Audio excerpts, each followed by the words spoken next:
June 3, 1839.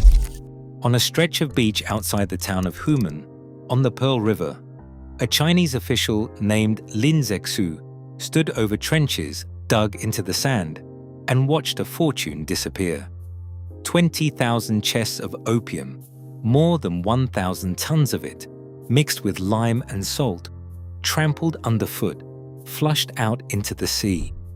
It took 23 days. Before it was finished, Lin knelt and asked forgiveness from the spirits of the ocean for poisoning their waters with a drug worth more than £20 million sterling. The Sumerians had a name for this same plant 5,000 years earlier. They called it the joy plant. Within months, warships would be crossing the ocean toward China because of what happened on this stretch of sand. But that story starts somewhere else entirely, somewhere with no war anywhere in sight. Nearly 1,000 years before the pyramids at Giza were finished, farmers in Lower Mesopotamia were already scoring the heads of a flower nobody yet had reason to fear. Around 3,400 BCE, in the region later called the Fertile Crescent, Sumerian growers cut into the unripe pods of Papaver somniferum and caught the milky sap that wept out overnight. Left to dry in the sun, it darkened into a dense, bitter resin, sticky to the touch and sharp in the nose. Clay tablets found at Nippur, a Sumerian religious center, describe the harvest in careful detail, gathered in the cool hours before dawn, before the desert heat could ruin it. The Sumerians gave the plant a name, Hul-gil, that carried nothing but comfort in it. No warning attached, no caution, just relief, sealed inside a seed pod. That relief traveled. The Assyrians took the practice north, scoring the pods with their own small iron scoops and collecting the sap each morning, the same careful timing the Sumerians had used.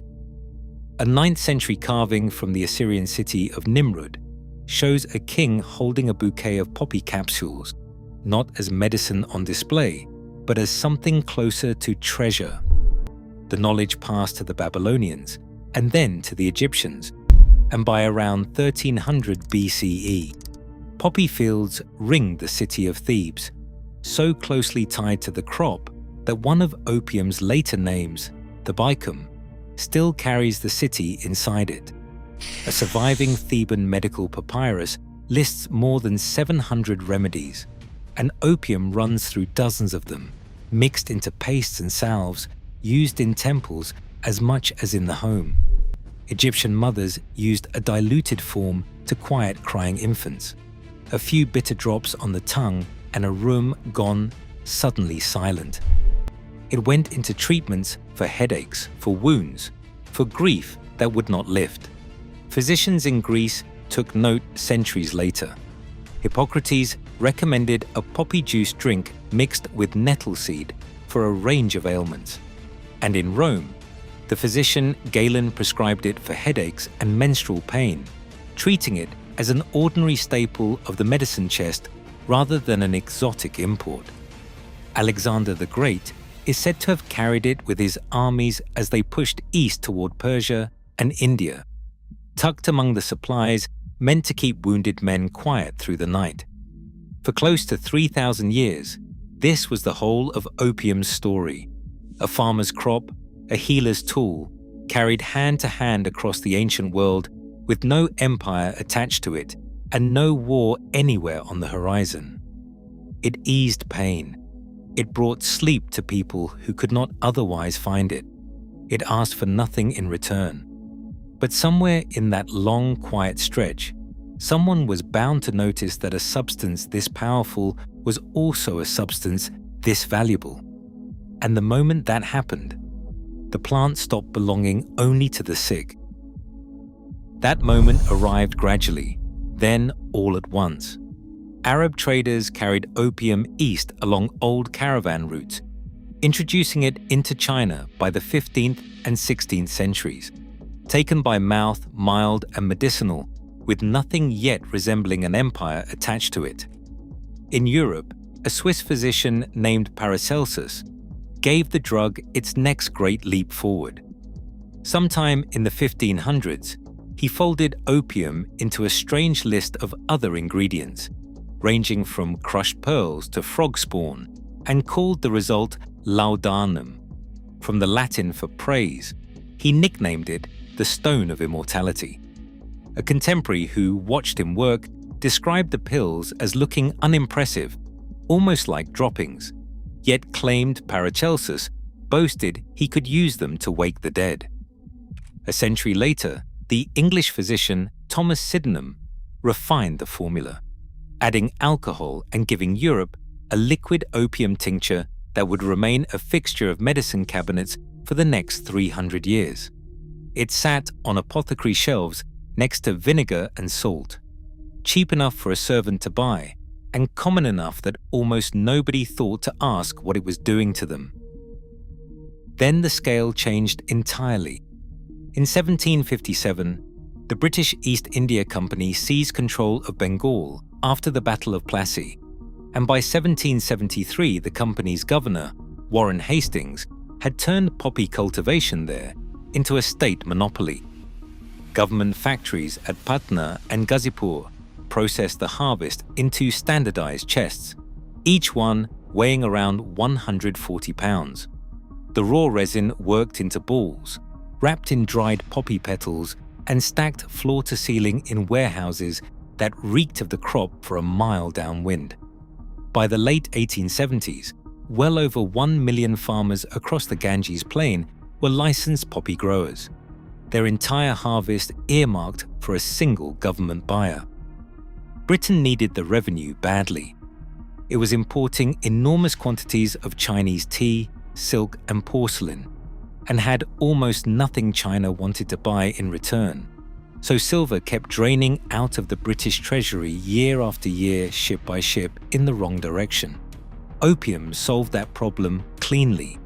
Sold into China, it reversed the flow of silver entirely, and by 1843 it had become the second largest source of revenue in British India, outranked only by land taxes, a commodity as central to empire as the tea it was paying for. There was only one obstacle left standing in the way.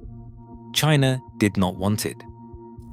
In 1729, the Yongjung Emperor issued the first imperial ban on opium smoking and sale, at a time when only around 200 chests a year were entering the country, a fairly small trickle by any later measure. It did little to slow anything down. By 1799, addiction had spread far enough that the Jiaqing Emperor reissued the ban in far starker language, describing opium as a poison eating away at the country's morals, and ordering officials at every gate and port to search for it and destroy it on sight. Still, the numbers climbed. 4,500 chests by 1800, 40,000 chests by 1838. Behind those numbers were real streets and real families. Whole provinces where opium dens had become as common as tea houses, thick with the sweet, faintly burnt smell of the drug, and the murmured haze of customers lying on their sides beside long pipes carved from bamboo, ivory, and jade, depending on how much status a smoker wanted to show off. British and American merchant houses, among them Jardine Matheson, ran the smuggling networks, delegating the riskiest coastal runs to fast, well-armed opium clippers. Clean hands, dirty holds. Something had to give, and in 1839, the Daguang Emperor decided it would not be his empire's silver reserves or its people. He appointed a respected scholar official named Lin Zexu as imperial commissioner and sent him to Canton with a single mandate: end the trade. Lin moved fast. Within months, he had arrested more than 1,700 Chinese opium dealers and confiscated over 70,000 pipes. He summoned the foreign merchants and ordered them to surrender every chest in their possession. He wrote an open letter to Queen Victoria, appealing directly to her conscience, though it never reached her hands. When the merchants stalled, hoping to hand over only a token amount, Lin sealed off the foreign trading enclave at Canton, cutting off food, water, and servants to roughly 350 foreign residents trapped inside.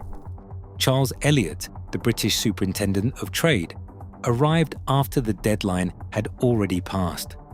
Isolated and running low on supplies, he made a decision he had no real authority to make. He purchased all the opium held by British merchants on credit from his own government, then handed the entire stockpile over to Lin. Which brings the story back to that beach. For 23 days in June of 1839, Lin's men worked the trenches at Human. Chests were split open, the opium balls broken apart by hand, dumped into pits already flooded with water, lime, and salt. Laborers waded in and trampled the mixture underfoot, hour after hour, until the resin dissolved into a filthy brown slurry, then opened sluice gates and let it wash out into the Pearl River and on toward the sea. The smell alone, lime and brine, and the tarry sweetness of a fortune breaking down, must have carried for a long way. Lin watched the entire process personally, day after day. Before it began, he composed a formal prayer to the spirits of the ocean, apologizing in advance for the pollution about to enter their waters. It was not a small gesture.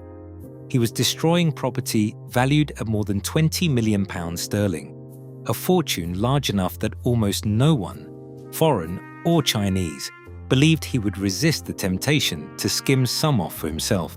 He didn't. Every chest went into the pits. London did not see restraint.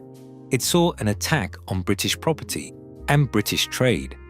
Charles Elliot wrote home urging military action, and merchants like William Jardine crossed the ocean to lobby Parliament in person, chest by chest, pound by pound. In May of 1840, Britain sent a naval expedition to force the issue, and the fighting that followed exposed a brutal gap between Qing coastal defences, built for an earlier century, and British steam-powered gunships armed with modern artillery. City after city fell with comparatively little resistance.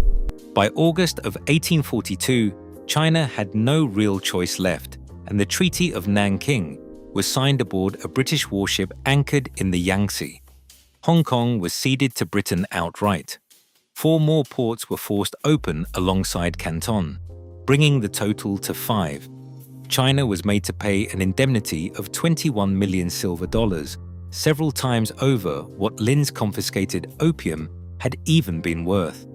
A rigid, centuries-old trading system built around a single port at Canton was gone within 3 years, and it never came back. The war did not end the opium trade. It barely touched it.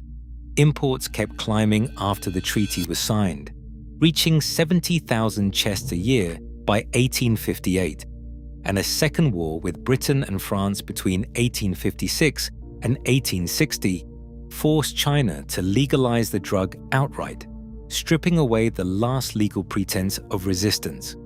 Domestic Chinese poppy farming expanded to meet the demand, and by the 1880s the number of opium smokers nationwide had grown from an estimated 12 million to something closer to 40 million. The smoke never really cleared. Visitors to Beijing in those decades described finding opium shops in nearly every lane, some streets holding 2 or 3 within sight of each other. Lin himself paid for the war his enforcement had triggered. The emperor who had sent him stripped him of his post and exiled him to the far western frontier, a scapegoat for a conflict he had not started, but had, by his own hard integrity, made unavoidable. While China absorbed that fallout, the West was busy giving opium an entirely new identity. In 1804, a young German pharmacist's apprentice named Friedrich Zerturner, working with almost nothing but basic apothecary glassware, isolated the single active compound inside raw opium for the first time in scientific history. He named it morphium, after Morpheus, the Greek god of dreams, and tested it first on stray dogs. Years later, In 1817, he went further still, dosing himself and 3 young boys. All 4 nearly died. It was the first alkaloid ever extracted in pure form from any plant, a discovery that quietly launched the entire modern field of pharmacology, though it took years and a newly invented hypodermic needle before morphine injections became common practice in hospitals and on battlefields. Then, in 1898, a German chemical company called Bayer took that legacy somewhere no one expected. Bayer's researchers had synthesized a compound they believed was a safer, non-addictive alternative to morphine, and they trademarked it under a bold new name, heroin. It was marketed as a cough suppressant, sold in lozenges and cough syrups, distributed to doctors as a genuine wonder drug, 10 times more effective than the remedies it replaced. Bayer produced more than a ton of it within the first year and sold it in 23 countries. Reports of addiction started arriving within months. Bayer kept selling it anyway for over a decade before finally withdrawing the trademark for good. All of that brings the story to now. And now is where the numbers stop making any intuitive sense at all.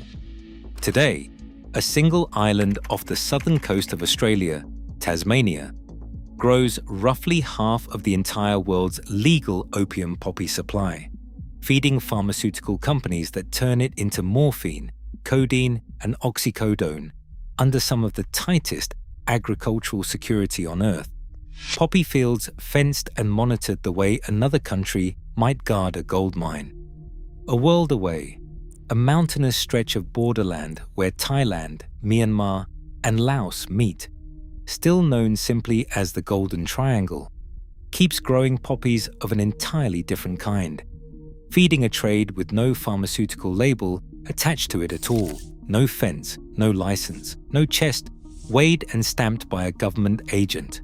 Same plant, 2 completely different fates, decided almost entirely by which side of a border it happens to be grown on. And yet, access to that same relief remains wildly unequal. Researchers studying the global supply have found that the richest 10% of countries consume roughly 90% of the world's morphine-equivalent painkillers, and one major medical estimate holds that tens of millions of people die each year in preventable pain because the medicine simply never reaches them. Meanwhile, in the country consuming the most, the same molecule has become a crisis in the opposite direction. Opioid overdose deaths in the United States climbed from around 49,860 in 2019 to over 81,800 in 2022 alone. And then there is the fact that clears every bar for strange.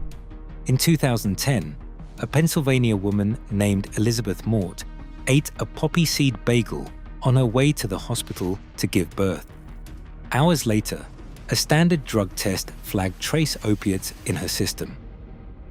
The residue from poppy seeds triggering a positive result is a documented, verified phenomenon, not an urban legend or a sitcom punchline, though it has shown up in one.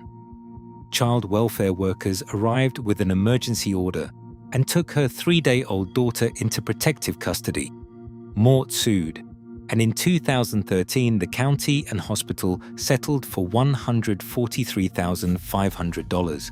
She was not the only one. A Pennsylvania county paid out another mother $160,000 the following year for the same reason. And cases involving lost jobs, suspended prison guards, and separated newborns stretch back decades, all traced to the same faint residue on the same small seeds sold in the baking aisle of an ordinary grocery store.